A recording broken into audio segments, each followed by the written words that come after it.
México, S.A. Carlos Fernández Vega. La jornada 11 de diciembre de 2009. Casualidades de la vida.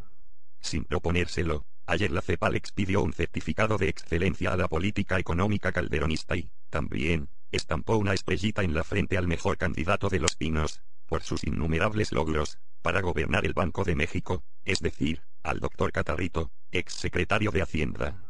En suma, tal certificado contiene lo siguiente. En 2009, la economía mexicana ocupa el escalón número 20, de 20 posibles, con el peor resultado, por mucho, en América Latina.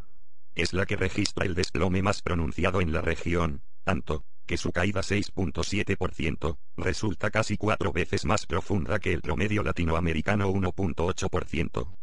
El Producto Interno Bruto por habitante se hundió 7.7%, penúltimo lugar, compartido con Antigua y Barbuda, solo superados por Saint Kitts y Nevis, contra 2.8% del promedio regional, lo que implica un retroceso de un quinquenio.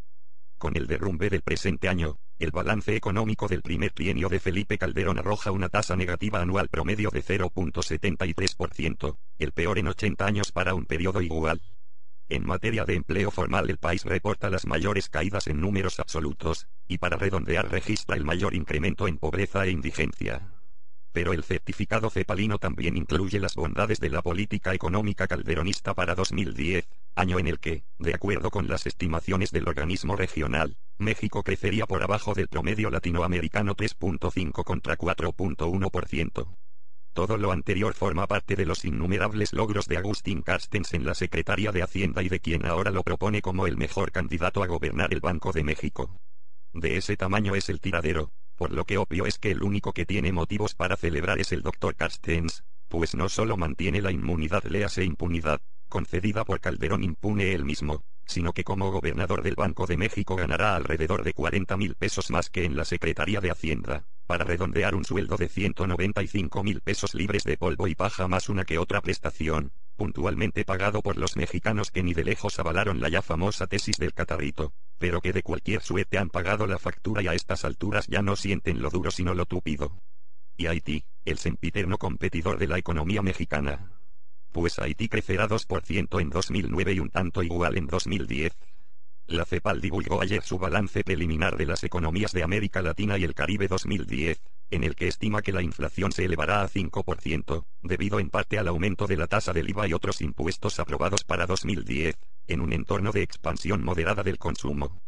La economía mexicana entró en recesión a partir del último trimestre de 2008, lo que puso de manifiesto sus insuficiencias estructurales, su vulnerabilidad frente a los choques externos y la debilidad y escasa resistencia del aparato productivo, así como el reducido margen de maniobra de la política pública para contrarrestarlos. La influenza, de acuerdo con el organismo, tuvo un impacto de alrededor de 0.7% del PIB. El mercado de trabajo resintió la caída de la producción. La tasa de desocupación abierta continuó su tendencia alcista al pasar de 3.9% de la población económicamente activa en septiembre de 2007 a 4.3% un año después, y a 6.4% en el noveno mes de 2009. El sector informal absorbió el 28% de la PEA, por lo que más de un tercio de ella estaba desocupada o subocupada. El número de trabajadores afiliados al IMSS disminuyó en casi 500,000 entre octubre de 2008 e igual mes de 2009 menos 3.4%. En síntesis, el número de desempleados oficialmente reconocidos como tales se incrementó a 3 millones de mexicanos. Lamentablemente la CEPAL no presenta estadísticas sobre el número de los evasivos discursos de Felipe Calderón y Agustín Carstens. Lástima, porque eso fue lo único que hicieron para atemperar la crisis. Discursos, muchos discursos. Lo cierto es que la dupla Calderón-Carstens logró lo que nadie en 80 años de historia mexicana. Vamos, ni Miguel de la Madrid, quien durante 3 sexenios al hilo ocupó la irrefutable primera posición en lo que a fracaso económico se refiere. En su primer trienio en Los Pinos, la tasa promedio anual de crecimiento fue de 0.7% positivo. Pero la citada pareja la hundió a 1.25% negativo, léase trienio perdido.